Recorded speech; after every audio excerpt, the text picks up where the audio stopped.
Terus kita ngapain ini Bu di sekolah? Kalau nggak ada kegiatan belajar mengajar. Iya Bu, bosen nih. Gimana kalau kita bersih-bersih kelas? Lu aja sendiri. So asik lu Udin. Lah katanya gabut anjir. Gimana kalau kita bersihkan hati dan pikiran, biar hati tenang dan pikiran hilang? Kelas bot. Nggak Pulang jelas banget. sekolah bukannya pinter, malah hilang ingatan. Kamu aja Gak sendiri, waras, Bud. Budi. Kebanyakan gaul sama Bahlil nih Budi. Serba salah. Wajar, namanya juga Udah manusia. tidur aja, woy.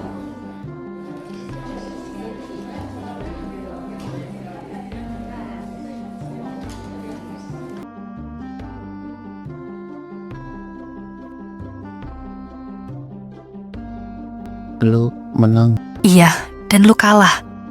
Apa yang gua bilang selama ini bener kan? Kalau lu itu seorang pecundang. Hah, dia ini masih aja. Nara, awas ya. Kalau Om lihat kamu jailin Ardela terus sampai dia nangis, Om sendiri yang bakal turun tangan. Iya Om, aku janji bakal jagain Ardela. Om gak minta itu loh.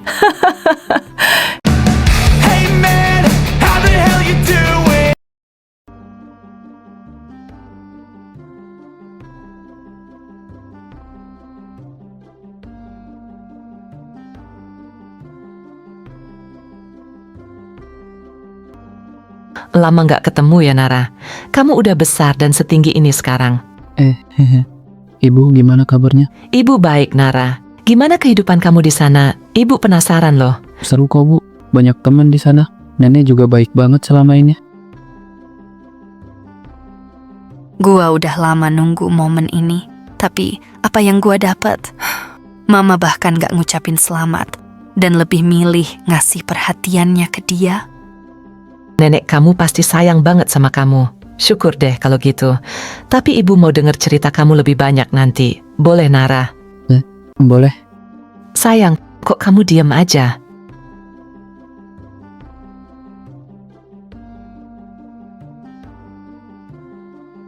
Tapi lu ninggalin gua. Lu ninggalin gua Nara. Gua masih benci sama lu. Dan gak akan pernah berubah. Ingat itu. Gua pergi karena gua punya tujuan. Tujuan? Tujuan apa? Jadi kuat, lihat diri lu sekarang. Lu jadi seorang cowok yang menyedihkan. Buat apa kuat kalau pada akhirnya jadi sampah? Lu gak paham gimana rasanya kehilangan orang-orang yang seharusnya bisa gua lindungin. Pergi lu dari sini sekarang. Gua bilang pergi Nara.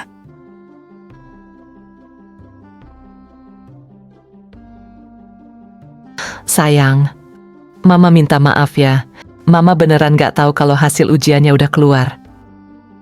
Nara barusan yang ngasih tahu. Mama bangga banget sama kamu. Kamu berhasil sayang. Tadi itu Mama refleks nyamperin Nara karena agak kaget lihat dia udah setinggi itu. Kamu inget kan terakhir Mama lihat Nara itu waktu kalian masih SD? Oh iya, kebetulan loh sayang. Kita rayain bareng ya. Katanya sekolah kamu bakal libur panjang ya. Mama sama Papa juga sepakat mau ngambil cuti 1 bulan. Jadi selama sebulan ini kita bisa ngabisin waktu bersama di rumah. Paling besok juga pergi lagi.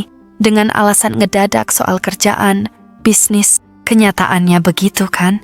Dari dulu kalian lebih mentingin kerjaan daripada aku. Enggak, Mama sama Papa udah janji.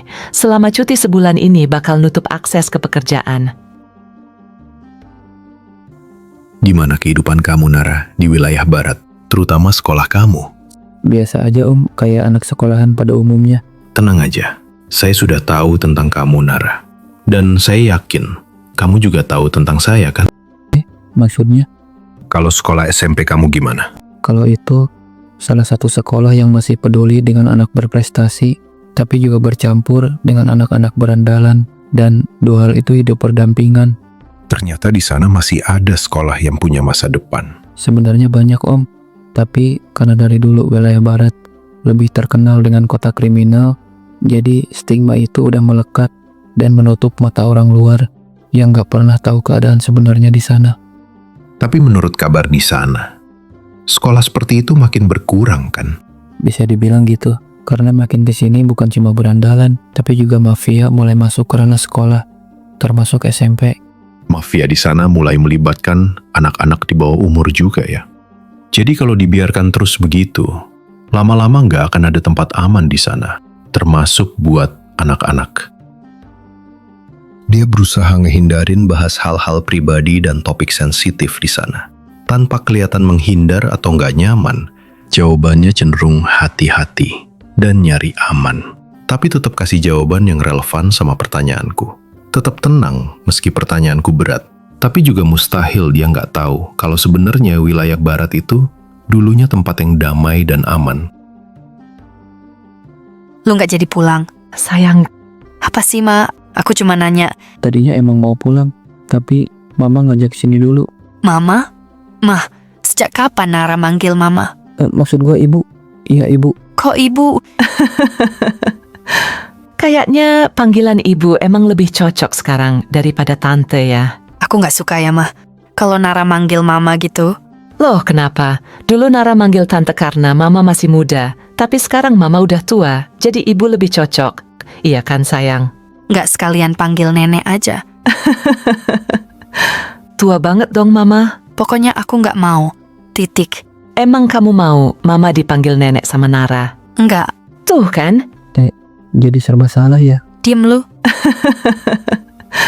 Anak ibu galak ya Nara. Apa sih, Ma? Sama kayak mamanya dulu. Kalau papa kamu dulu matanya nakal, pasti langsung Mama jewer tuh telinganya. Aku nggak nyangka papa yang sekalem itu ternyata pernah nakal juga. Aku nggak nyangka anak ini terlibat langsung dalam penangkapan Marco. Dengan posisinya di wilayah barat dan bergabung di organisasi anti mafia, harusnya dia nggak ragu habisin nyawa Marco. Tapi sepertinya ada suatu hal yang buat dia nahan diri. Apa mungkin karena Russell sendiri? Harusnya mereka tahu resiko kalau biarin Marco hidup. Nggak semua orang bisa punya kesempatan habisin Marco sedekat itu. Termasuk para elit di sana. Mereka nggak bakal tinggal diam. Cepat atau lambat, hidupnya bisa terancam. Setelah kejadian itu, beruntung Russell langsung hubungin aku. Jadi penyusup bisa mutus informasi tentang Nara.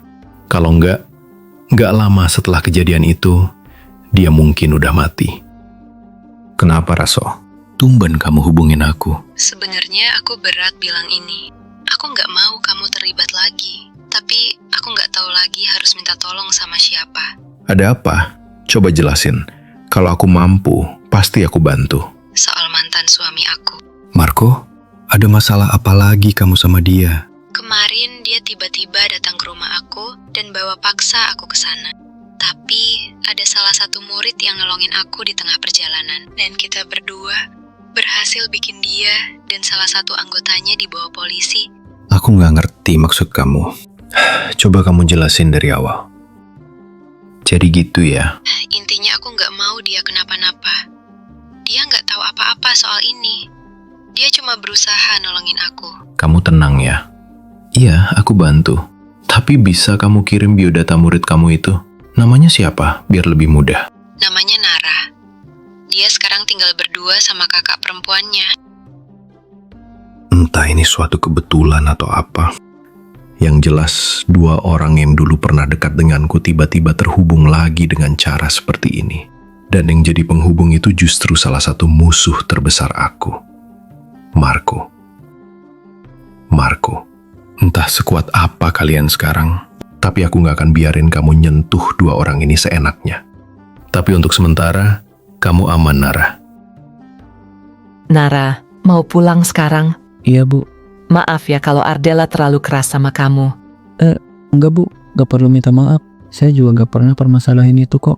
Nara, Ibu senang kamu bisa nerima sikapnya Ardella yang rentan. Saya juga senang. Justru karena itu, saya merasa diperhatiin. Hehe. Waktu kamu pergi dulu, dia sangat terpukul bahkan sampai nggak mau masuk sekolah. Dulu saya izin baik-baik sama dia kan, Bu. Sebelum pergi, saya lihat Ardella baik-baik aja. Iya, tapi setelah kamu pergi, dia nangis. Itu pertama kalinya dan terakhir kali Tante lihat Ardella seperti itu. Mungkin dia nggak mau kelihatan lemah atau cengeng depan kamu. Waktu itu ibu harapan terakhirnya yang bisa nahan kamu supaya nggak pergi. Tapi lagi-lagi, ibu gagal ngasih yang terbaik. Ya udah kalau mau pulang sekarang, sering-sering main ke sini ya. Ibu sama Om Kyle juga sebulan ini bakal ada di rumah terus kok. Gitu ya. Iya udah, aku pulang ya. Apa karena ini kamu gak balik keras sama Ardela? Gak pernah marah balik? Karena kerasnya Ardela itu justru bikin kamu ngerasa diperhatiin ya? Jadi sayang, di depan Nara tetap jadi diri kamu sendiri. Kamu gak harus jadi gadis ideal di depannya. Cukup jadi dirimu, karena dia udah nerima yang itu.